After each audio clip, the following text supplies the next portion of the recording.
بسم الله الرحمن الرحيم.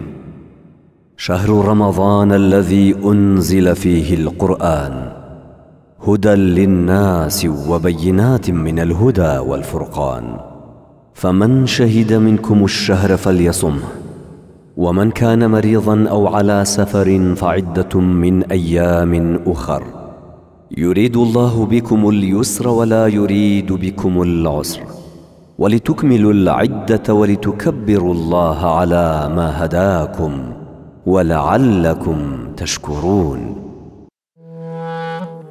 رمضان ئەو مانگە پیرۆزەی پەروەردگاری مەزن و دلۆڤانە کە وەک دیاری و هەلێک بەخشیوێتی بە بەندەکانی، تاوەکو لە لاوازی و هەژاری و زەلیلی و گوناه و تاوان و خەم و پەژارە و مەینەتیەکانی نەفس و ئارەزوو ڕزگاریان بکات. رمضان مانگی قورآن و ڕۆژوگرتن، مانگی سەخاوەت و لێبوردن و سۆز و بەزەی و فەڕ و بەرەکەت، مانگی تێکۆشان و سەرکەوتنە مەزنەکانی ئیسلام.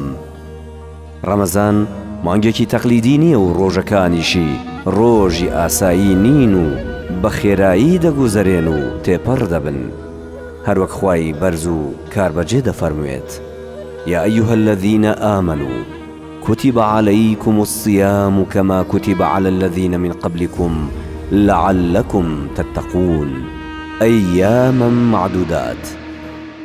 ئەو چەند ڕۆژە بە باشترین ڕۆژەکانی ساڵ وەسف کراوە و شەوی قەدر تێیدا خێر و پاداشتی هەزار مانگی هەیە.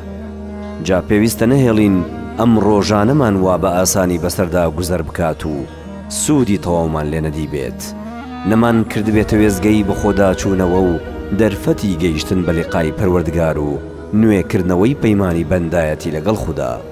ماڵوێرانە ئەو کەسەی بگاتە ڕەمەزان و بەسەریدا تێپەڕێت و پەروەردگاری لە خۆی ڕازی نەکردبێت و لێی خۆش نەبوو بێت.